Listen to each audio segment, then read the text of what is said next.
नमस्कार। बिहार शिक्षक पात्रता परीक्षा 2026 मतलब बिहार STET 2026 परीक्षा के लिए आपका पेपर 1 और 2 दोनों में आपका आर्ट ऑफ टीचिंग के 30 क्वेश्चन आते हैं। मतलब आपका 30 नंबर आपका यहाँ से आता है। इस वीडियो में हम 2020 से लेकर 2025 तक के पेपर में पूछे गए आर्ट ऑफ टीचिंग के क्वेश्चंस को कवर कर रहे हैं।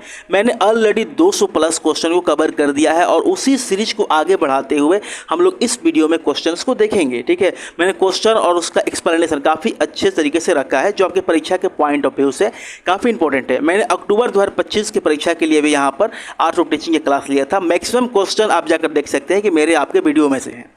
तो वही आपसे कहना चाहूँगा कि वीडियो को लास्ट तक देखिएगा। ये जो आपका वीडियो है आपके लिए काफ़ी इंपॉर्टेंट है। मैक्सिमम क्वेश्चन आपको यहीं से कवर हो जाएंगे। अगर मैं कहूँ आपका तो आउट ऑफ 30 में से यहाँ पर आपको 25 प्लस आप यहाँ से काफ़ी आसानी से कर लेते हैं। ओके, और एक चीज़ यहाँ पे कहना चाहूँगा, बहुत सारे लोग पीडीएफ को लेकर यहाँ पे कमेंट कर रहे थे कि सर पीडीएफ कहाँ मिलेगा। डिस्क्रिप्शन में टेलीग्राम चैनल है, तो टेलीग्राम पर आपको पीडीएफ प्रोवाइड कर दिया जाएगा। वीडियो जो है पब्लिश होने के 48 घंटे के बाद आपको मैं वहाँ पीडीएफ शेयर कर देता हूँ। तो यहाँ पर यदि आपको पीडीएफ चाहिए तो जाकर वहाँ से डाउनलोड कर सकते हैं। लेकिन मैं आपसे बार बार यही कहूँगा कि पीडीएफ के चक्कर में ना पड़े, आप सिर्फ क्लास को देखें। वीडियो को कम से कम 2 बार देख लीजिए, आपका सारा कंसेप्ट यहीं पर कंसेप्ट जो है क्लियर हो जाएगा। आर्ट ऑफ टीचिंग के जो क्वेश्चन होते हैं वो रटे नहीं जाते हैं, आपको समझना पड़ता है। एक स्किल की तरह होता है शिक्षण कला, इसका इसीलिए ऐसा नाम नहीं है आर्ट ऑफ टीचिंग। आप अंडरस्टैंडिंग को अपना बिल्ड करें। वीडियो को 2 से 3 बार देखिएगा, आपका सारा कंसेप्ट क्लियर हो जाएगा। इससे अगर क्वेश्चन आता है तो आप काफ़ी आसानी से बना लीजिएगा। देखिए, अब पहले क्वेश्चन के साथ वीडियो को शुरू करेंगे। How many step are include in the micro teaching style, मतलब सूक्ष्म शिक्षण में कुल कितने पदों का चक्र शामिल होता है। देखिए, माइक्रो टीचिंग से मैंने देखा यहाँ पर 2020 से लेकर 2025 में कोई ऐसा यहाँ पर मतलब पेपर नहीं होगा इसमें एक क्वेश्चन नहीं आया हो। मतलब हो सकता है कि किसी में अल्टरनेट हो जाता है, तो यहाँ पर लगभग मैं कहूँगा पर तो एक क्वेश्चन यहाँ पर बिल्कुल आता है। अगर मैं इसके आंसर की बात करूँ तो यहाँ पर टोटल 6 पद होते हैं। ठीक है, माइक्रो टीचिंग में टोटल 6 पद होते हैं। माइक्रो टीचिंग के बारे में आपको मालूम होना चाहिए कि सबसे पहले आपका योजना होता है, उसके बाद शिक्षण होता है, फिर प्रतिपुष्टि होती है, फिर पुनः योजना होता है, फिर पुनः शिक्षण होता है, फिर पुनः प्रतिपुष्टि होती है। टोटल आपको 36 मिनट का यहाँ पर समय मिलता है। यह भावी शिक्षक मतलब जो शिक्षक अभी बनने वाले हैं, शिक्षकों की ट्रेनिंग दी जाती है, विशिष्ट शिक्षण कौशलों का विकास करती है। इसको अगर बात करूँ तो स्टैनफोर्ड विश्वविद्यालय में डेविड एलन ने इसका विकास किया था। यह भी क्वेश्चन आपका STET 2025 में पूछा गया है कि ये आर्ट ऑफ टीचिंग का प्रतिपादन किसने किया था। अगला क्वेश्चन देखिए, यहाँ पर निम्नलिखित में से कौन सी विधि विद्यार्थी केंद्रित है, लर्नर सेंट्रेड शिक्षण विधि है। तो आपको यहाँ पर 4 ऑप्शन दिया गया है। अगर मैं बात करूँ पहला ऑप्शन तो कह रहा है व्याख्यान विधि। पहला ऑप्शन क्या कर रहा है, व्याख्यान विधि, सॉरी जस्ट वेट, पहला ऑप्शन कर रहा है व्याख्यान विधि, दूसरा कर रहा है पाठ्य पुस्तक विधि, ऑप्शन सी कर रहा है अन्वेषण या खोज विधि, और ऑप्शन डी कर रहा है ऐतिहासिक भाषण विधि। देखिए, अगर इसका आंसर की अगर हम बात करें तो विद्यार्थी केंद्रित जो आपका विधि है वो ऑप्शन सी में है। कौन सा है, तो ऑप्शन सी आपका हो जाएगा करेक्ट आंसर। अन्वेषण या खोज विधि होती है। अब इस विधि के बारे में कुछ एक्स्ट्रा इन्फॉर्मेशन देखिए यहाँ पर कि अन्वेषण विधि का प्रतिपादक भी आपसे कई बार पूछ लिया जाता है, तो H.E. आर्मस्ट्रांग है, ये आपको याद कर लेना है। इसमें छात्र जो है सक्रिय होकर ज्ञान की खोज करता है। ठीक, शिक्षक केवल एक मार्गदर्शक सुगमकर्ता के रूप में कार्य करता है। ये क्वेश्चन आपका STET जो है आपका अक्टूबर 2025 में पूछा गया था कि शिक्षक जो है किस तरीके का कार्य करता है, मतलब उससे रिलेटिव यही क्वेश्चन कुछ इस तरीके बन रहा था, जिसका आंसर है कि शिक्षक जो है शिक्षक सहायक के रूप में कार्य करता है। कहीं कहीं आपको फैसिलिटेटर के रूप में मिल जाएगा। ये क्वेश्चन आपका पूछा गया है। यह छात्रों में वैज्ञानिक दृष्टिकोण और चिंतन विकसित करती है। ठीक है, चलिए यहाँ पर नेक्स्ट क्वेश्चन देखेंगे। तो निदानात्मक शिक्षण का मुख्य उद्देश्य क्या होता है, what is the main objective of diagnostic teaching. देखिए, यहाँ पर पहला ऑप्शन आप देखिएगा तो आपका कह रहा है कि छात्रों को वार्षिक अंक प्राप्त करना। ओके, नेक्स्ट कह रहा है आपका छात्रों की सीखने के संबंधित कठिनाइयों की पहचान करना। ऑप्शन सी कह रहा है केवल प्रतिभाशाली छात्रों। केवल अगर आपको किसी भी ऑप्शन में मिल जाता है तो आपका काफ़ी चांसेस रहता है कि वो आंसर नहीं होगा, क्योंकि केवल को नेगेटिव माना जाता है। तो यहाँ से आप केवल जैसे ही मिलेगा आप उसको एलिमिनेट कर देंगे। अगर हम बात करें इसके आंसर के तो ऑप्शन आपका बी हो जाएगा, छात्रों की सीखने की संबंधित कठिनाइयों की पहचान करना। ओके, यहाँ पर डायग्नोस्टिक जो टीचिंग होता है उसमें जो छात्र सीखते हैं उसमें पहले क्या उसमें कठिनाई होती है उसको पहचान किया जाता है, फिर उसके बाद रिमेडियल टीचिंग दिया जाता है। देखिए, यहाँ पर निदान का अर्थ होता है कमजोरी के मूल कारणों का पता करना, किस वजह से उनको कमजोरी हुई, किस वजह से पढ़ने में असमर्थ है, कि वे पढ़ाई में इतने पीछे हैं। निदान के बाद आपको रिमेडियल टीचिंग दिया जाता है, ये भी क्वेश्चन पूछा गया है। यह परीक्षण छात्रों को अंक या ग्रेड देने हेतु नहीं किया जाता है। यह शिक्षण प्रक्रिया बाल केंद्रीय और प्रभावी बनाता है। यह भी क्वेश्चन पूछा गया है कि निम्नलिखित में से कौन बाल केंद्रीय शिक्षण प्रक्रिया है, उसमें ये ऑप्शन में था। तो यहाँ से आप लोगों को क्वेश्चन कई तरीके से घुमा फिरा के आ जाते हैं। तो इसलिए यहाँ पे एक्सप्लेनेशन में काफ़ी अच्छे से मैंने यहाँ पर हर पॉइंट को कवर किया है। तो मैक्सिमम जो मेरा टाइम लगा है आपका, ये आपका एक्स्ट्रा फैक्ट को बनाने में ही लगा है, क्योंकि क्वेश्चन तो आप कहीं से भी ले लेंगे। आप 2-3 बुक रखिए, वहाँ से आपका प्रीवियस ईयर हर क्वेश्चन कवर हो जाएगा, लेकिन जो एक्स्ट्रा पॉइंट है वो आपके लिए काफ़ी इंपॉर्टेंट रहेगा। चलिए, अगर मैं अगला क्वेश्चन की बात करूं तो अगला क्वेश्चन आपका है कि सतत एवं विकास मूल्यांकन CCE का मुख्य उद्देश्य क्या है। देखिए, अगर इसका ऑप्शन आप देखिएगा, आई थिंक एक क्वेश्चन मैंने छोड़ दिया, इसके पहले वाला क्वेश्चन हम लोग नहीं देखे। ब्लूम के वर्गीकरण का मनोज्ञात्मक पक्ष का संबंध किससे है, ये क्वेश्चन छूट रहा था। इसके पहले वाला मैंने हम लोग कर लिया था। ओके, देखिए इसका अगर हम आंसर के बारे में बात करें, ब्लूम के वर्गीकरण, ब्लूम से भी क्वेश्चन कई बार पूछा गया है। स्टेट में आप 2025 में देखूँ तो मैक्सिमम सिर्फ ब्लूम से क्वेश्चन पूछा गया है, तो ये काफ़ी इंपॉर्टेंट आपका टॉपिक बन जाता है। अगर इसके आंसर की अगर हम बात करें तो ऑप्शन नंबर डी होगा, शारीरिक कौशल की क्रियाएँ। ठीक है, अगर एक एक्स्ट्रा पॉइंट देखिएगा यहाँ पर, तो मनोज्ञात्मक पक्ष का वर्गीकरण सिम्पसन एवं सिम्पसन, यहाँ पर रिपीट हो गया है, सिम्पसन द्वारा किया गया है। यह छात्र के हाथ से करने वाले कौशल से संबंधित है। एग्जाम्पल जैसे कि प्रयोगशाला में जो कार्य होता है, चित्रकला होता है, जो खेलकूद होता है, हस्तशिल्प होता है, ये इसके एग्जाम्पल हो जाएंगे। चलिए आगे अगर बात करूँ, सतत एवं व्यापक मूल्यांकन CCE का मुख्य उद्देश्य क्या है। 4 ऑप्शन आपके सामने दिया गया है। देखिए एक एक करके हम थोड़ा पढ़ लेते हैं।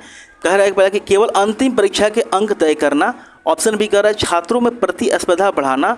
ऑप्शन सी कह रहा है छात्रों के सर्वांगीण विकास का आकलन और नियमित सुधार करना।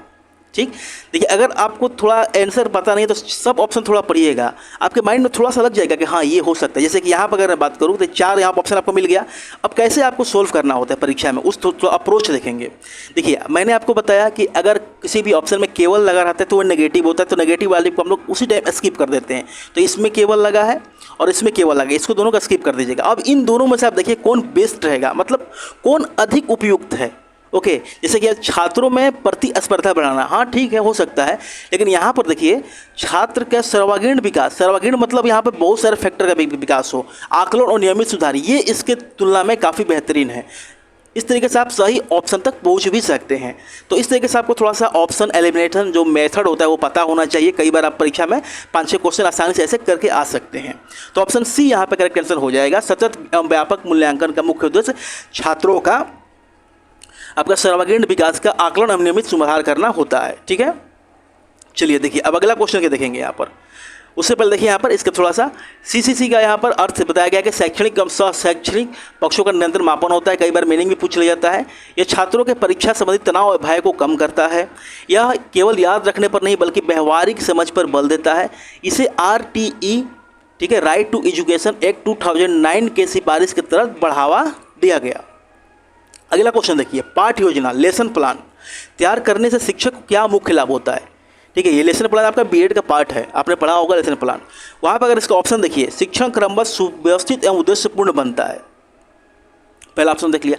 दूसरा ऑप्शन यहाँ पे कह रहा है कि छात्रों का प्रश्न पूछने का अवसर देखिए नहीं दे दिया, तो नेगेटिव ऑप्शन तो चांसेस नहीं होगा, क्योंकि यहाँ पे क्वेश्चन में आपके पॉजिटिव पूछा है, कहीं भी नकारात्मक आपको नहीं दिख रहा है, तो ये ऑप्शन सी यहाँ पे तो होगा ही नहीं होगा। कक्षा में समय बिताने से, देखिए कक्षा में समय कोई बिताने के लिए नहीं आता है, इतना तो समझ में आता है, ये भी नहीं होगा। शिक्षकों को किताब रटने वाला, ये जो हमारा जो न्यू आपका एजुकेशन पॉलिसी है, इसमें रटने पर नहीं बल्कि समझने पर जोड़ दिया जाता है, तो ये तो होगा ही नहीं होगा। ऐसे आप सही उत्तर के तो ऐसे भी जा सकते हैं, लेकिन आप अगर मैं कहूँ तो इस तरीके से ऑप्शन एलिमिनेट करिएगा। यहाँ पर करेक्ट आंसर जो होगा, शिक्षण क्रमबद्ध सुव्यवस्थित और उद्देश्यपूर्ण बनता है, इसका एक करेक्ट आंसर हो जाएगा। देखिए एक्स्ट्रा इन्फॉर्मेशन देखिए, पाठ्य योजना शिक्षकों को कक्षा में आत्मविश्वास और दिशा प्रदान करती है। लेसन प्लान जो है आपका, जो भी नए जो टीचर बनने वाला है उनके लिए होता है। यह उपलब्ध समय का सटीक और प्रभावी उपयोग सुनिश्चित करती है। हार्वर्ड का पंचपदीय ढांचा पाठ्य योजना का प्रसिद्ध मॉडल है। यह पूर्व ज्ञान को नए ज्ञान से जोड़ती है। अगला क्वेश्चन देखिए, किंडरगार्टन प्रणाली में शिक्षक की भूमिका की तुलना किससे की गई है। किंडरगार्टन प्रणाली के जो क्वेश्चन है देखिए 2025 में, अक्टूबर 2025 में ये क्वेश्चन इससे पूछा गया है। अगर बात करूँ आंसर का, तो देखिए इसका करेक्ट आंसर आपका ऑप्शन नंबर डी हो जाएगा, माली। किंडरगार्टन प्रणाली में शिक्षक की भूमिका की तुलना यहाँ पे माली से की गई है, गार्डनर से किया गया है। फ्रोबेल ने कहा कि विद्यालय एक बगीचा है। फ्रोबेल के अनुसार उन्होंने गार्डन की तरह एक स्कूल को माना है कि बालक एक पौधा होता है और शिक्षक माली होता है। ठीक है, तीनों पॉइंट यहाँ पर ध्यान रखिएगा। विद्यालय को पौधा से रेफरेंस दिया गया, विद्यालय को बगीचा से रेफरेंस दिया गया है, बालक को पौधा से और टीचर को माली से। तीनों रेफरेंस से क्वेश्चन आपको बन सकता है। माली को जबरन नहीं पढ़ता, माली जबरन नहीं पढ़ता बल्कि उसे अनुकूल वातावरण देता है। ठीक है, माली पौधे को जबरन नहीं बढ़ाता, यहाँ पर ये माली के रेफरेंस में थोड़ा सा एक्सप्लेन कर दिया गया है कि मालिक पौधे को जबरन नहीं बढ़ाता है बल्कि इक्वल उसके एक अकॉर्डिंग अनुकूल वातावरण देता है जिससे पौधे स्वतः अपने आप वहाँ पे वृद्धि करते हैं। यह खेल गीतों और उपहारों पर आधारित है। ये छोटे बालकों की स्वाभाविक वृद्धि में सहायता करती है। अगला देखिए, ये जो विधि होता है आगमन और निगमन, इनसे एक क्वेश्चन के चांसेस काफ़ी रहते हैं। इसमें भी आपका आर्ट ऑफ टीचिंग से भी मैंने सीटेट में भी देखा है, वहाँ से भी क्वेश्चन उसमें भी बनते हैं। यहाँ पर भी मैंने प्रीवियस ईयर क्वेश्चन देखा था, ये कई बार रिपीट हुआ है आगमन विधि। आगमन विधि होता क्या है? देखिए, आगमन विधि में सबसे पहले क्या होता है कि बच्चे को उदाहरण दिया जाता है, कोई भी चीज़ समझाया जाता है। ठीक है, उदाहरण दिया जाता है, उसके बाद उदाहरण देने के बाद समझाया जाता है। निगमन में क्या होता है, पहले रूल्स बताए जाते हैं। इसके साथ ही एक निगमन विधि होता है। निगमन विधि में पहले नियम बताए जाते हैं, उसके बाद बच्चों को पढ़ाया जाता है। जैसे कि अगर आपको गणित पढ़ना है तो सबसे पहले गणित के आपको फार्मूला याद करना पड़ेगा, तो उस तरीके से ये होता है। जैसे अगर आपको व्याकरण पढ़ना है तो व्याकरण का आपके नियम बताए जाते हैं, वो निगमन विधि का प्रयोग होता है। चलिए, यहाँ पे क्वेश्चन पाया जाता है कि आगमन विधि का मुख्य शिक्षण सूत्र कौन सा है? तो यहाँ पे अकॉर्डिंग टू ऑप्शन अगर मैं बात करूँ तो ऑप्शन बी हो जाएगा, विशिष्ट से सामान्य की ओर, स्पेसिफिक टू जनरल यहाँ पे करेक्ट आंसर हो जाएगा। इसका एक्स्ट्रा पॉइंट देखिए, आगमन विधि में पहले विशिष्ट उदाहरण प्रस्तुत किए जाते हैं। जैसे मैंने आपको बताया कि पहले आपको एग्जाम्पल मिलेगा, उदाहरण का विश्लेषण करके बालक स्वयं सामान्य नियम तक पहुंच जाता है। मतलब उदाहरण के द्वारा ही लड़का जो है सोचकर समझकर सामान्य नियम तक उसको समझ में आ जाता है कि हाँ ये होगा। अंत सूत्र मूर्त से अमूर्त और प्रत्यक्ष से प्रमाण, ठीक है, इससे रिलेटेड होता है। इसके प्रतिपादक आपका अरस्तु माना जाता है। चलिए नेक्स्ट क्वेश्चन देखिएगा, कक्षा में अधिगम वाले छात्र डिलेक्सिया से पीड़ित होने पर उन्हें क्या समस्या होती है? देखिए, डिलेक्सिया हो गया, डिस्कुलिया हो गया, डिस्ग्राफिया हो गया। एक क्वेश्चन के चांसेस यहाँ पे तीनों जो भी डिसेबिलिटी होती है, ये सारे जो प्रॉब्लम्स होते हैं, डिफिकल्टीज होती हैं, एक बन जाता है।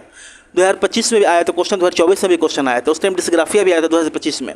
देखिए, डिलेक्सिया में क्या प्रॉब्लम होता है?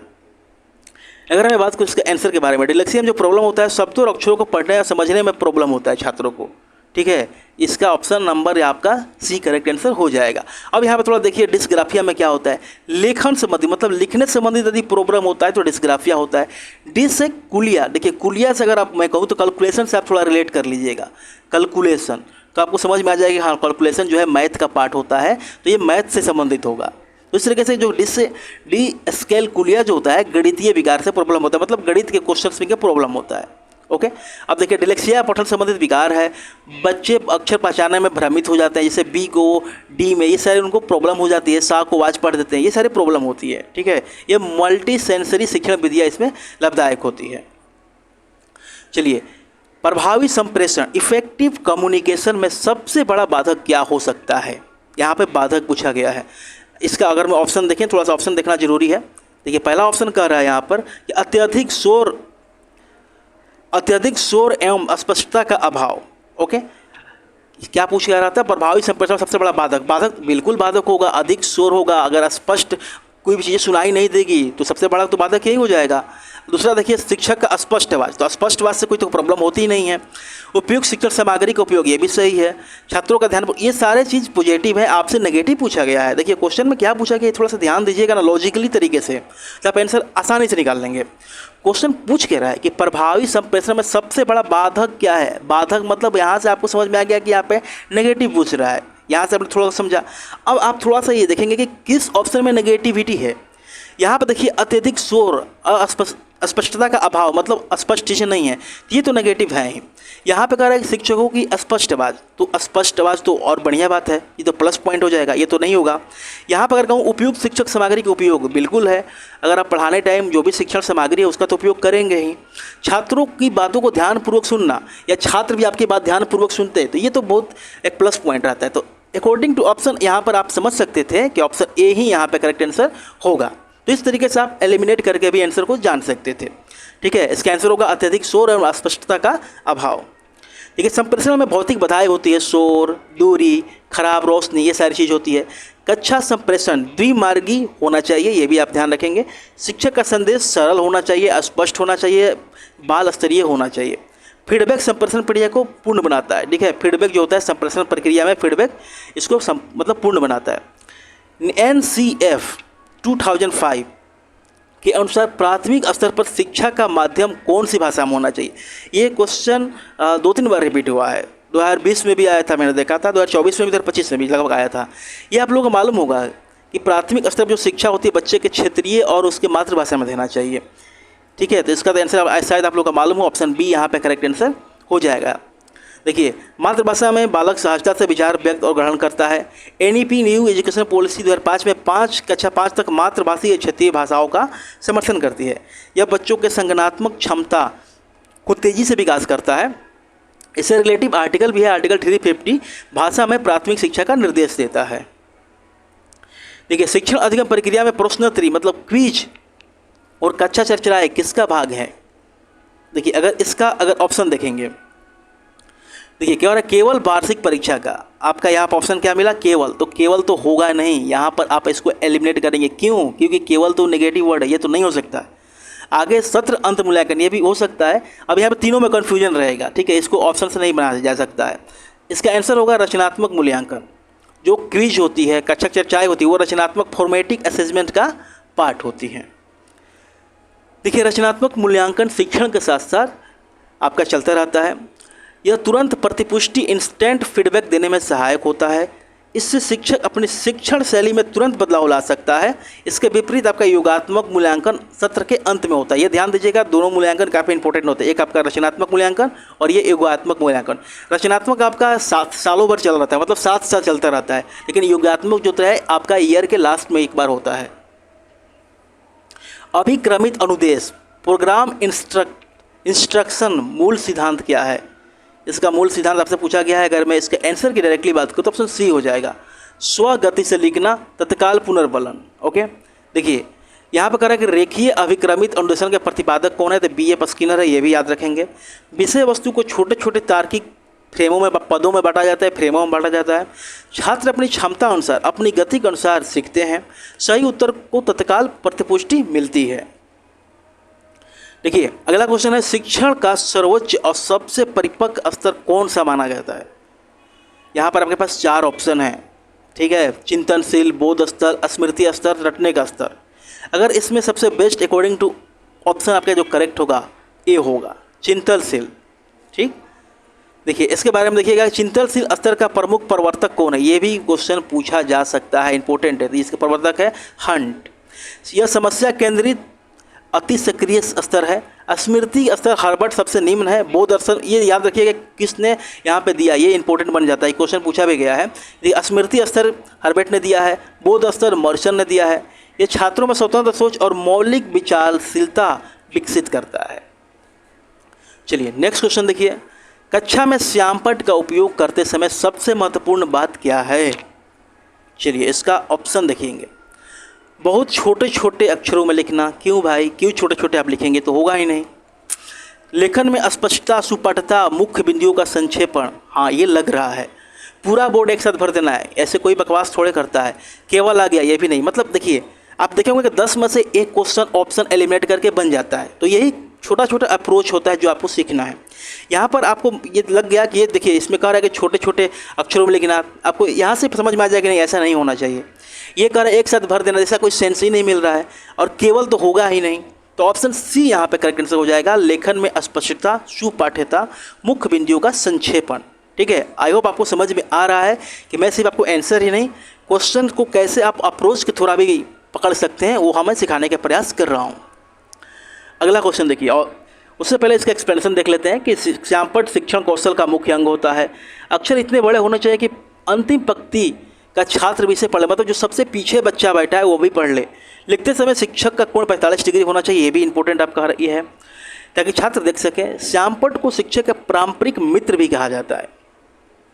चलिए नेक्स्ट क्वेश्चन आपका, बाल केंद्रित मतलब चाइल्ड सेंट्रेड टीचिंग का मुख्य दार्शनिक आधार क्या है? देखिए यहाँ पर आपके 4 ऑप्शन। अगर मैं इसके आंसर की डायरेक्टली बात करूँ तो ऑप्शन नंबर आपका बी हो जाएगा, बालक की रुचि हो, क्षमता हो, व्यक्तिगत भिन्नताओं का सम्मान करना। बाल केंद्रित शिक्षण में क्या होता है, आपके लिए जो है सो बालक ही हैं, सर्वोपरि आपके लिए बालक होगा। ठीक है, बालक को किताब के अधीन नहीं रख सकते हैं, कठोर नियम तो होगा ही नहीं, सभी बच्चों को एक ही गति में नहीं पढ़ाया जा सकता है। ठीक है, ऑप्शन बी यहाँ पे करेक्ट आंसर हो जाएगा, बालक की रुचियों, क्षमताओं और व्यक्तिगत विभिन्नताओं का सम्मान करना। अगर यहाँ पर प्रसिद्ध विचारक रूसो, जॉन डीवी, गिजुभाई वेदिका ने इसका समर्थन किया। इसमें बच्चा सक्रिय अभिगम करता, एक्टिव लर्नर होता है। यह शिक्षा प्रणाली व्यक्तिगत भिन्नता को मानती है। शिक्षकों की भूमिका मात्र मार्गदर्शक और फैसिलिटेटर की होता है। ठीक है, चलिए नेक्स्ट क्वेश्चन देखिए, मूल्यांकन प्रक्रिया में कौन सा तत्व शामिल होता है? मूल्यांकन प्रक्रिया में कौन सा तत्व शामिल होता है? इसका ऑप्शन देखिए, कह रहा है केवल लिखित, केवल वाला तो आप सीधे काट दीजिए, ऑप्शन डी यहाँ पे होगा। अगर मान लेते हैं कि आपको इसका आंसर नहीं पता है तो आप इसको रिस्क ले सकते थे, ऐसे भी नेगेटिव मार्किंग तो है नहीं बिहार स्टेट परीक्षा में। इस तरीके से आप इसको करेंगे, मापन, गुणात्मक मूल्य निर्धारण आपका करेक्ट आंसर हो जाएगा। देखिए, मूल्यांकन मापन प्लस मूल्य निर्धारण होता है। यह मापन की तुलना में व्यापक और उद्देश्यपूर्ण होता है। यह बताता है कि शैक्षणिक उद्देश्य किस सीमा तक प्राप्त हुए। यह निर्णय लेने में सुधार करने की एक निरंतर प्रक्रिया होती है। विचार आवेशन, ब्रेन स्टॉर्मिंग, शिक्षण तकनीक के जनक कौन हैं? विचार आवेशन, इसके जनक अगर मैं बात करूँ डायरेक्टली, आपका फैक्चुअल क्वेश्चन है, ऑप्शन नंबर इसका जो है ए हो जाएगा, एलेक्सन ऑसबॉर्न, ये करेक्ट आंसर आपका हो जाएगा। देखिए यहाँ पर ऑसबॉर्न ने ये जो तकनीक है 1993 में विकसित किया। यह बच्चों में अपसारी चिंतक और रचनात्मक बढ़ाती है। ठीक है, ये भी आपके लिए इंपॉर्टेंट है। इसमें बच्चे को बिना आलोचना के विचार प्रस्तुत करने की स्वतंत्रता होती है। यह जटिल समस्याओं के नए मौलिक समाधान खोजने में उपयोगी है। कक्षा में पुनर्बलन, रीफोर्समेंट का प्रयोग क्यों आवश्यक है? चलिए इसका ऑप्शन देखते हैं। कह रहा है कि छात्रों में भय उत्पन्न करने के लिए। ऐसा कभी नहीं कहा जाएगा, कोई भी एजुकेशन पॉलिसी में छात्रों को डराना, मारना, पेटना नहीं बताया गया है, तो ये तो ऐसे ही कट जाएगा। वांछित व्यवहार, सीखने की गति को प्रोत्साहित करने के, लग रहा है कि ये थोड़ा सा पॉजिटिव है, इसको मतलब लग रहा है इसको थोड़ा साइड रखते हैं। समय नष्ट करने का, ऐसा तो नहीं होगा। केवल शांति, ये भी नहीं होगा। तो ऑप्शन बी आपको लग रहा होगा कि यही होना चाहिए। ऐसे एक्चुअल में आंसर ऑप्शन बी ही है, वांछित व्यवहार और सीखने की गति को प्रोत्साहित करने के लिए। तो इस तरीके से आपको आंसर तक पहुंचना है। एक्स्ट्रा फैक्ट देखेंगे, पुनर्बलन सिद्धांत का समर्थक B.F. स्किनर है। ये भी इंपॉर्टेंट क्वेश्चन है। ये तो कितने प्रकार का होता है ये भी ध्यान रखेंगे, धनात्मक और ऋणात्मक होता है। शाब्दिक पुनर्बलन की बात करें तो एग्जाम्पल दिया गया है, शाबाश, बहुत बढ़िया, मतलब आप शब्दों से बच्चों को पुनर्बलन कर रहे हैं, उनको मोटिवेट कर रहे हैं। अत्यधिक या गलत समय पर पुनर्बलन देने से प्रभाव कम हो जाता है। चलिए अगले क्वेश्चन देखेंगे, निगमन दृष्टिकोण, डिडक्टिव अप्रोच।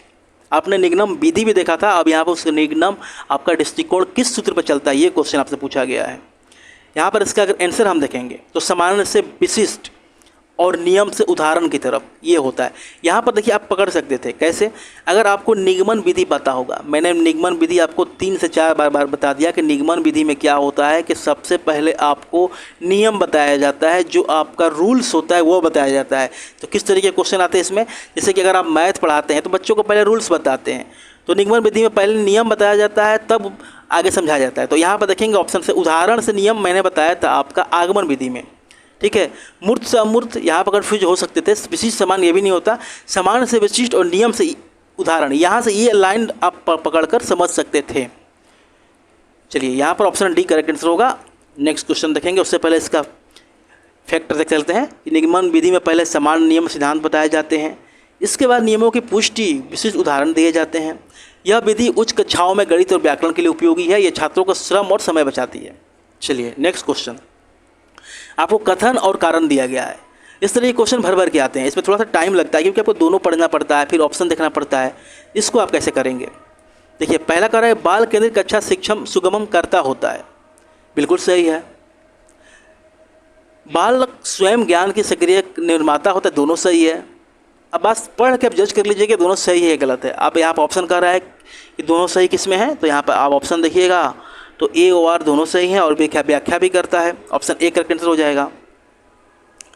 नेक्स्ट क्वेश्चन देखिए, यहाँ पर इसका एक्स्ट्रा फैक्ट देखेंगे कि एनसीएफ 2005 के अनुसार शिक्षक सुगमकर्ता के रूप में अधिगम वातावरण तैयार करता है। रचनावाद मानता है कि बालक पूर्व अनुभव से स्वयं ज्ञान गढ़ता है। इस प्रक्रिया में शिक्षक ज्ञान थोपने के बजाय मार्गदर्शन और प्रोत्साहन करता है। जिन पियाजे ने बच्चों को नन्हा वैज्ञानिक है, सारा पॉइंट इंपॉर्टेंट है। जो भी मैंने एक्स्ट्रा फैक्ट में पॉइंट रखा है, एक एक लाइन आपको दिमाग में सेट हो जाना चाहिए।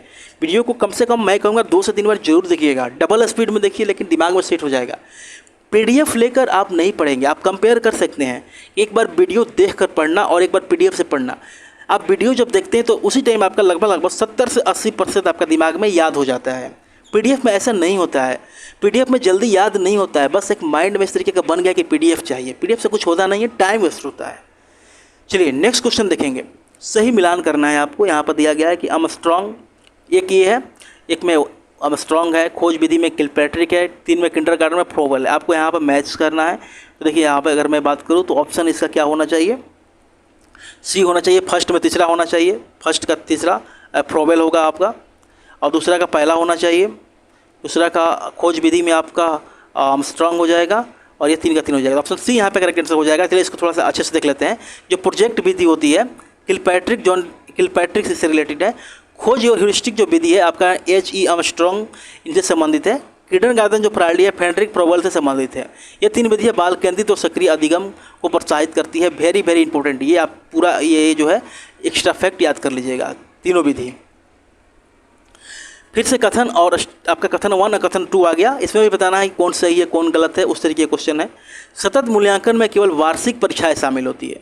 देखिए यहाँ पर आपको नेगेटिव मिल गया, पढ़ते ही आपको समझ में आ गया होगा कि यहाँ पर नेगेटिव मिल गया, ये नहीं हो सकता है। सतत मूल्यांकन में केवल वार्षिक परीक्षाएं नहीं शामिल होती है। दूसरा कह रहे हैं व्यापक मूल्यांकन में शैक्षिक क्षेत्र भी शामिल होते हैं। मतलब दूसरा सही लग रहा है, लेकिन एक्चुअल में भी दूसरा सही है, पहला गलत होगा। मतलब यहाँ पर क्या है कि ऑप्शन 2 सही है। तो देखिए इसमें है ऑप्शन 1 गलत है, ऑप्शन 2 से, ऑप्शन बी यहाँ पे करेक्ट आंसर हो जाएगा। सतत मतलब कंटिन्यूअस का अर्थ पूरे सत्र नियमित और निरंतर आकलन करता है, केवल वार्षिक परीक्षा नहीं। व्यापक कॉम्प्रिहेंसिव में शैक्षिक व शैक्षिक दोनों पक्ष आते हैं। CCE का मुख्य उद्देश्य बालों का सर्वांगीण विकास होता है। यह भी क्वेश्चन पूछा गया है STET 2025 में। यह प्रणाली बच्चों के परीक्षा के भय को समाप्त करती है। चलिए नेक्स्ट क्वेश्चन देखेंगे। सूक्ष्म शिक्षण के संदर्भ में कौन सा कथन सत्य है। एक रिक्वेस्ट है आप सभी लोगों से कि आपको लग रहा है कि मैं आपके लिए थोड़ा अच्छे से पढ़ा रहा हूँ, मेरा कंटेंट सही है, मैंने आपके लिए एफर्ट किया है, वीडियो को लाइक जरूर कीजिएगा। एक हाइप का ऑप्शन आता है, ठीक है, हाइप जरूर करेंगे, इससे वीडियो को थोड़ा बूस्ट मिल जाता है। ये करने से थोड़ा सा आपको सपोर्ट हमको मिल जाएगा, चैनल थोड़ा सा ग्रो कर जाएगा। चलिए नेक्स्ट क्वेश्चन देखेंगे कि सूक्ष्म शिक्षण के संदर्भ में कौन सा कथन सत्य है। माइक्रो टीचिंग से क्वेश्चन मैक्सिमम चांसेस है कि बनता है, हर बार मैंने देखा है कि क्वेश्चन आता ही आता है। यहाँ पर जो क्वेश्चन आपसे है क्या पूछ रहा है, सूक्ष्म शिक्षण के संदर्भ में कौन सा कथन आपका सत्य है। पहला कह रहा है यह 36 मिनट का चक्र है। दूसरा कह रहा है कि वास्तविक कक्षा की जटिलता कम करता है। तीसरा कह रहा है, 2 ही ऑप्शन दिया गया है, तो आपको मालूम है कि जो ये माइक्रो टीचिंग होता है वो 36 मिनट का होता है, ये तो सही है। दूसरा यहाँ पर क्या कह रहा है, यह वास्तविक कक्षा की जटिलता कम करता है, बिल्कुल दोनों सही हैं। यहाँ पर एक और भी दोनों सही हो जाएगा, ठीक है, दोनों का दोनों यहाँ पे सही हो जाएगा। चलिए इसका एक्सप्लेनेशन देख लेते हैं। ये आपका ये दोनों सही है। कह रहा है कि NCERT मॉडल ये 36 मिनट का होता है। कक्षा का आकार 5 से 10 होना चाहिए, इससे भी क्वेश्चन बना गया है, ये भी आप ध्यान में रखेंगे। पाठ की अवधि 5 से 10 मिनट की होती है, ये भी आपसे क्वेश्चन पूछा गया है। ये भी STET में पूछा गया है 2025 के 24 के, इसी शायद उसी में आया था, याद है थोड़ा थोड़ा। ये भी आया है क्वेश्चन 2024-25 में आया हुआ है। इसका मुख्य उद्देश्य भावी शिक्षकों में विशिष्ट, ये उद्देश्य भी आप याद रख सकते हैं, तत्काल फीडबैक प्राप्त होता है, ये भी आप याद रख सकते हैं। चलिए अगला क्वेश्चन की अगर मैं बात करूं, अगला क्वेश्चन कर रहा है एक शिक्षक कक्षा में गणितीय नियम बताने से पहले कई उदाहरण हल कराता है, यह किस शिक्षण विधि का अनुसरण कर रहा है। तो आपको मैंने बताया था कि नियम बताने से पहले कोई एग्जाम्पल बता रहा है तो आगमन विधि है, लेकिन पहले जो नियम बता रहा है तो निगमन विधि है। लेकिन गणित पढ़ाने के लिए जो बेस्ट विधि होता है वो आपकी निगमन विधि होती है। क्या होती है, निगमन विधि। गणित और व्याकरण के लिए बेस्ट विधि होती है निगमन विधि। लेकिन यहाँ पे टीचर कर क्या रहा है, बच्चे को क्या कर रहा है, पहले उदाहरण दे रहा है तब वहाँ पे समझा रहा है। तो ये तो आपका ऑप्शन 1 करेक्ट आंसर हो जाएगा, जैसे कि यहाँ पे बताया गया है। ऑप्शन ए यहाँ पे आगमन विधि टीचर यूज कर रहा है। आगमन विधि मैं कई बार रिपीट कर चुका हूँ कि उदाहरण से नियम की ओर ये चलता है। यह विशिष्ट से सामान्य और मूर्त से अमूर्त, ये 3 पॉइंट आपको ध्यान रखना है। उदाहरण से नियम, विशिष्ट से सामान्य और मूर्त से अमूर्त, ये 3 पॉइंट से क्वेश्चन बनते हैं। इसके जनक अरस्तु हैं। प्राथमिक और उच्च प्राथमिक स्तर पर अवधारणा समझनी होती है, काफ़ी अच्छी विधि है। नेक्स्ट देखिए, ये आपके जो भी प्रॉब्लम संबंधित, ये जो डिलेक्सिया संबंधित जो भी यहाँ पर प्रॉब्लम संबंधित था, मैंने यहाँ लास्ट बार भी, पिछले बार भी क्वेश्चन में कराया था। अब यहाँ पर वही सेम क्वेश्चन आपका थोड़ा सा चेंज करके दिया गया है, मैच करने को दिया गया है। कह रहा है कि डिलेक्सिया क्या किससे संबंधित है? डिलेक्सिया आपके पठन से संबंधित है, शब्दों से संबंधित है, ठीक। दूसरा है आपका डिस्ग्राफिया, इसमें क्या होता है? ये लेखन संबंधित है। तीसरा है डिस्कैलकुलिया, मतलब कुलिया से बताए थे, कैलकुलेशन आप जोड़ लीजिएगा, और कैलकुलेशन मैथ का पार्ट होता है, तो गणितीय विकार से होता है, मतलब 3 का फर्स्ट होगा। तो देखिए यहाँ पर किसमें 3 का फर्स्ट है, तो इस तरीके से आप ऑप्शन सी करेक्ट मार सकते थे एक ही से। अगर आपको एक भी याद होता तब मार लेते, ऑप्शन सी यहाँ पर हो जाएगा। चलिए इसके बारे में थोड़ा सा फिर से देखेंगे। डिलेक्सिया पठन संबंधित विकार है, शब्द उल्टा पुल्टा दिखाई देता है। डिस्ग्राफिया लेखन संबंधित विकार है, अस्वच्छ मतलब अस्पष्ट, बच्चा नहीं लिख पाता है, पूरा सा गंदा टाइप का लिखता है। डिस्कैलकुलिया में क्या होता है? गणितीय विकार होता है, गणित के चिन्हों को समझने में प्रॉब्लम होती है, ठीक। एक होता है अफेजिया, डिस्फेसिया, इसमें भाषा संबंधित, बोलने संबंधित प्रॉब्लम होता है। चलिए नेक्स्ट क्वेश्चन देखेंगे। निदानात्मक परीक्षण के तुरंत बाद उपचारात्मक शिक्षण देना चाहिए। आपके पास कथन और कारण है, ठीक है। इस तरह के क्वेश्चन कई बार आते हैं, ये बिल्कुल सही है। निदानात्मक आपने किया, उसके बाद आपको उपचारात्मक शिक्षण देना चाहिए, ये तो करेक्ट है। निदान से छात्रों के अधिगम कमियों के कारण का पता चलता है, ये भी सही है, मतलब ये सही है और उसका एक्सप्लेन भी कर रहा है। तो ऑप्शन कौन सा है? ऑप्शन आपका बी हो जाएगा। ए और आर दोनों सही हैं, आर ए की सही व्याख्या करता है। देखिए, निदान मतलब डायग्नोसिस का काम कठिनाई के कारणों को खोज करना। उपचार रेमेडियल टीचिंग का काम कमियों को दूर करने हेतु शिक्षण देना। बिना निदान के दिया गया उपचार दिशाहीन और अप्रभावी साबित होता है। यह प्रक्रिया सतत मूल्यांकन व्यक्तिगत शिक्षण की आत्मा है। नेक्स्ट क्वेश्चन देखिए।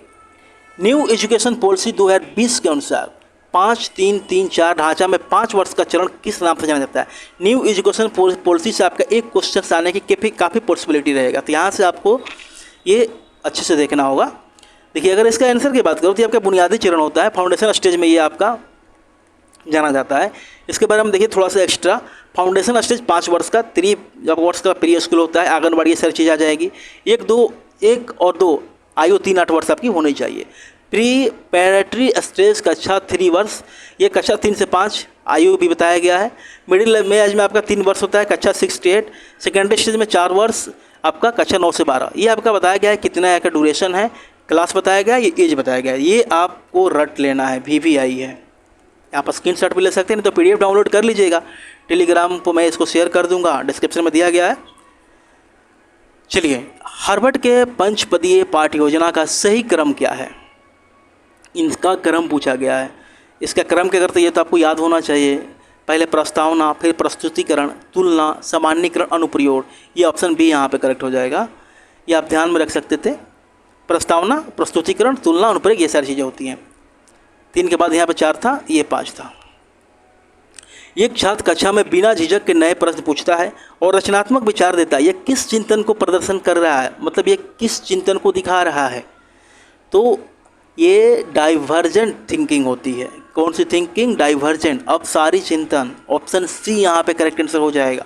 इसके बारे में ध्यान से पढ़ना है। अपसारी चिंतन क्या होता है, अभिसारी चिंतन क्या होता है। अगर मैं अभिसारी चिंतन के बारे में बात करूँ तो ये समस्या के कई दिशाओं में मौलिक हल खोजता है। डाइवर्जेंट में क्या होता है, समस्या एक है, बच्चा कई तरीके से उसका सोल्यूशन खोजेगा, कभी इस तरीके से, कभी उस तरीके, मतलब हर एंगल से उसका आंसर खोजने की कोशिश करेगा। ये क्रिएटिविटी का मुख्य आधार, ये बेस्ट अप्रोच होता है। अभिसारी में क्या होता है कि बच्चे जैसे कि पहले है कि जो भी पहले से उसका सोल्यूशन चलता आ रहा है वही रिपीट करते हैं, कुछ नया नहीं खोजते हैं। जो ट्रेडिशन पहले से चलती आई है वही चीज़ें होती हैं। ये आपका अभिसारी में आता है, कन्वर्जेंट में आता है। ब्रेनस्टॉर्मिंग विधि अपसारी चिंतन को ही बढ़ावा देती है। तो सबसे जो बेस्ट थिंकिंग होती है वो अपसारी चिंतन होती है, जिसमें प्रॉब्लम एक रहता है, बच्चा कई तरीके से उसका सोल्यूशन छोड़ता है। ये दोनों आप याद कर लीजिएगा, अभिसारी चिंतन और अभिसारी, अपसारी और अभिसारी। शिक्षक एक त्रिध्रुवीय प्रक्रिया बिल्कुल है, ये क्वेश्चन डायरेक्टली पूछा भी गया है स्टेट में, ठीक है। ये ऑप्शन में आपका दिया गया था कि शिक्षण एक त्रिध्रुवीय प्रक्रिया के अंदर इसका 3 भाग पूछा गया था, जिसमें शिक्षक होता है, छात्र होता है और आपका पठन सामग्री होता है। इसका दूसरा कह रहा है कि जॉन डीवी के अनुसार 3 ध्रुव शिक्षक, शिक्षार्थी और पाठ्यक्रम होता है। बिल्कुल सही है, दोनों सही है और एक्सप्लेन भी सही है। तो यहाँ पर दोनों आपका ऑप्शन कौन सा हो जाएगा? ऑप्शन सी हो जाएगा, सॉरी सी नहीं, ए हो जाएगा। कथन 1 और कथन 2 दोनों सत्य हैं।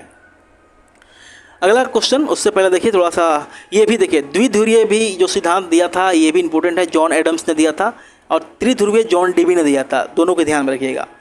द्विध्रुवीय किसने दिया था? जॉन एडम्स ने। त्रिध्रुवीय किसने दिया था? डीवी ने। त्रिध्रुवीय में शिक्षक, छात्र और समाज पाठ्यक्रम आता है, इसमें सिर्फ शिक्षक और छात्र आता है। शिक्षक जो होता है स्वतंत्र चर होता है और छात्र आश्रित चर होता है। ये क्वेश्चन STT में पूछा गया है, ध्यान से आपको याद कर लेना है। ये देखिए, शिक्षण स्तरों और उनके प्रतिपादकों का सही मिलान आपको करना है। ठीक कह रहा है, पहला स्मृति स्तर हंट, बोध स्तर हर्बर्ट, चिंतन स्तर मॉरिसन। देखिए ये क्वेश्चन थोड़ा सा यहाँ पर लिखने में प्रॉब्लम था, तो इस तरीके से मैंने इसको लिख दिया है। ऐसे आपको कॉलम वाइज होना चाहिए कि एक साइड इधर होना चाहिए, एक साइड इधर होना चाहिए, फिर भी आप समझ लीजिएगा। जैसे आपका स्मृति स्तर है, तो देखिए एक पहला का जो आपका होगा वो ऑप्शन 2 होगा। स्मृति स्तर हॉर्बर्ट से संबंधित है, तो 1 का 2 किस में दिया गया है? तो ये तो होगा नहीं, इसमें होगा नहीं, ये दोनों आ गया। दूसरा जो है आपका बोध स्तर, बोध स्तर मॉरिसन, मॉरिसन ऑप्शन टी, हाँ मतलब 2 का 3 कहाँ है? ये ऑप्शन डी यहाँ पे करेक्ट आंसर हो जाएगा। चलिए इसको देख लेते हैं। जैसे कि स्मृति स्तर जो है, मेमोरी लेवल जो है, हर्बर्ट ने यहाँ पे दिया है, रटने पर आधारित है, निम्नतम स्तर होता है। बोध स्तर जो होता है अंडरस्टैंडिंग लेवल, मॉरिसन ने यहाँ पे दिया।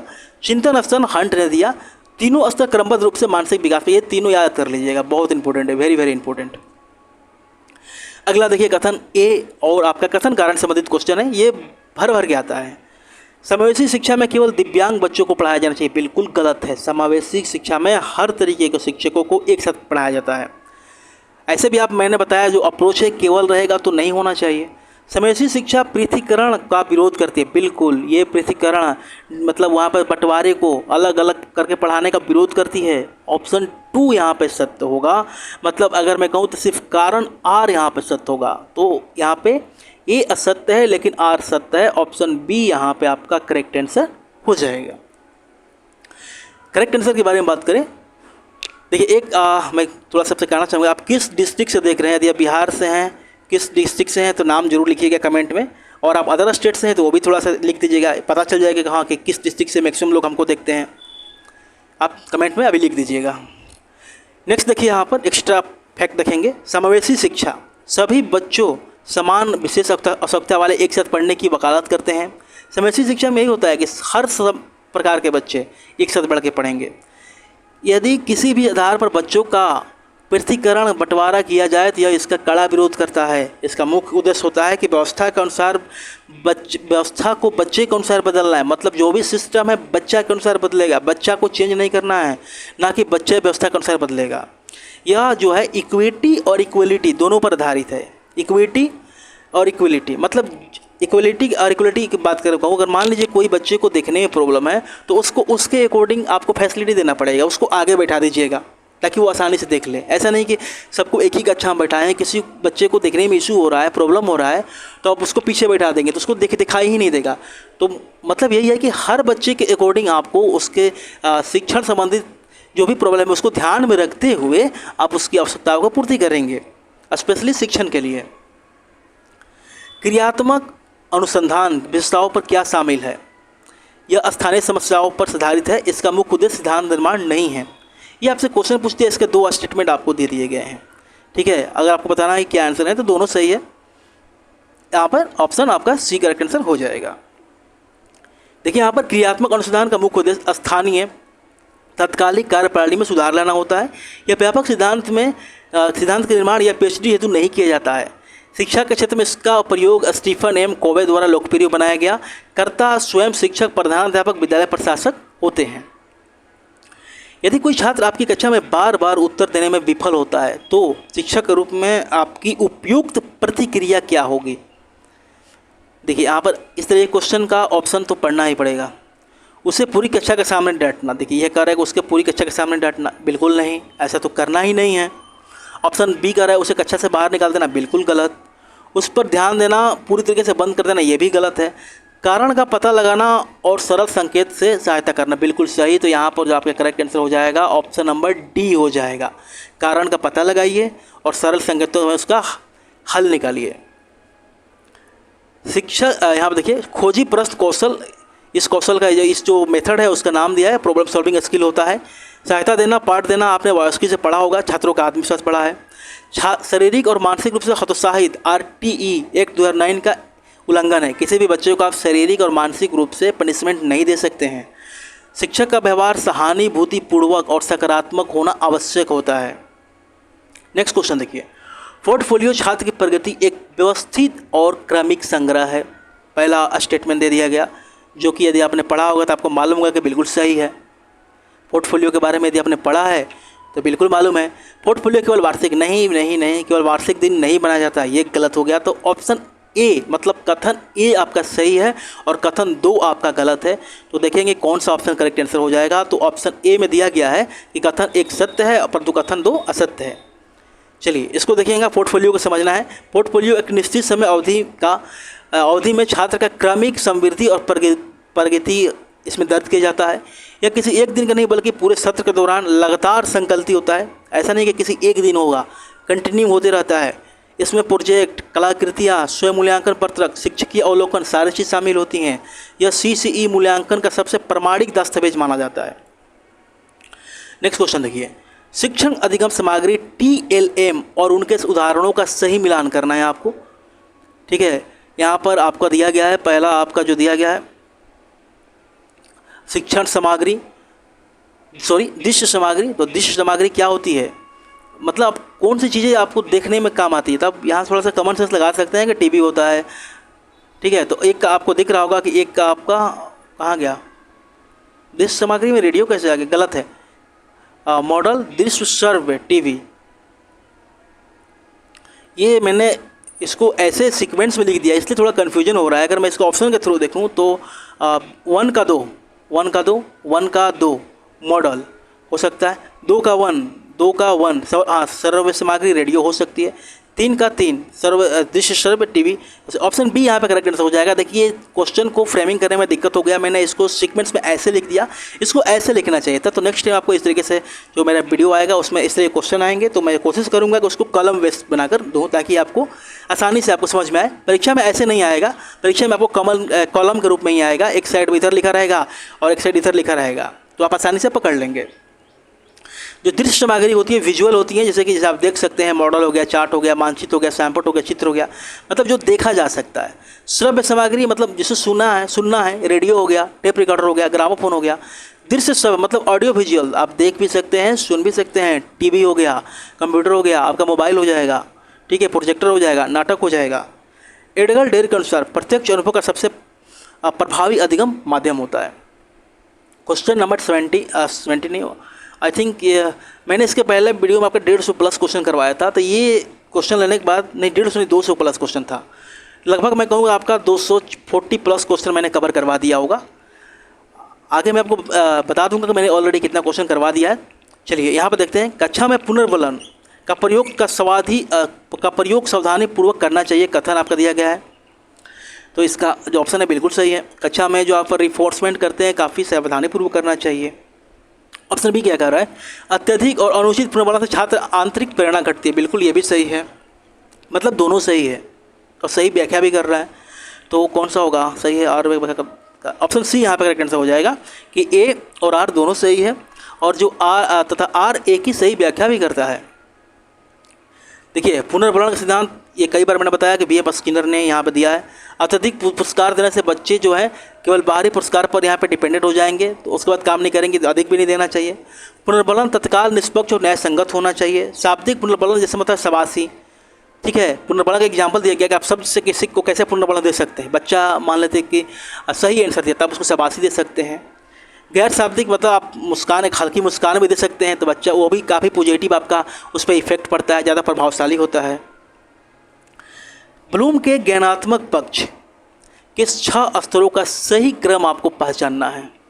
ये ब्लूम से निश्चित पे एक क्वेश्चन बिल्कुल बनता है। यहाँ पर आपको क्रम पहचानने को दिया गया है। क्रम क्या होगा, तो देखिए मैं आपको बता दूँ, सबसे पहले ज्ञान, उसके बाद बोध, अनुप्रयोग, विश्लेषण, संश्लेषण, मूल्यांकन। Option A he correct answer होगा। मूल्यांकन लास्ट में होता है, पहले ज्ञान होगा फिर बोध होगा। देखिए 1956 में मूल वर्गीकरण आया था, ये इनका सीक्वेंस है। 2001 में संशोधित वर्गीकरण हुआ, याद रखना, समझना, लागू करना, विश्लेषण, ये सब सारी चीज़ें हुई। तो अकॉर्डिंग टू क्वेश्चन रहेगा, मैक्सिमम क्वेश्चन आपका इसी ये वाला 1956 वाले से आता है। ज्ञान सबसे निम्नतम और मूल्यांकन आपका उच्चतम स्तर होता है, ये भी ध्यान रखिएगा। यह वर्गीकरण शैक्षिक उद्देश्यों को मापन का सबसे प्रामाणिक ढांचा होता है। आज का लास्ट क्वेश्चन, और आप लोगों से रिक्वेस्ट रहेगा वीडियो को लाइक जरूर कीजिएगा, तभी आपको इसका जो नेक्स्ट पार्ट है मैं जल्द देने की कोशिश करूंगा।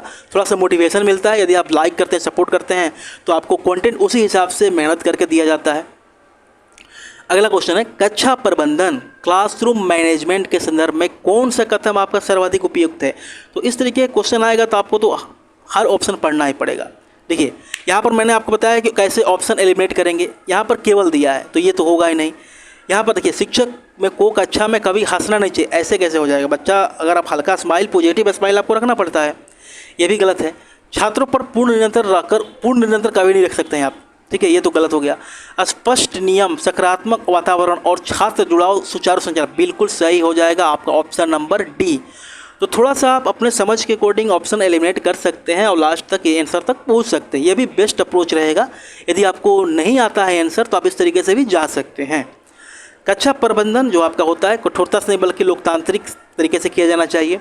शारीरिक सजा तो बिल्कुल नहीं दे सकते हैं, आपका RT 1/2009 के धारा 17 के तहत ये पूर्ण रूप से आपका अपराध है, ये पूर्ण रूप से मना किया गया है।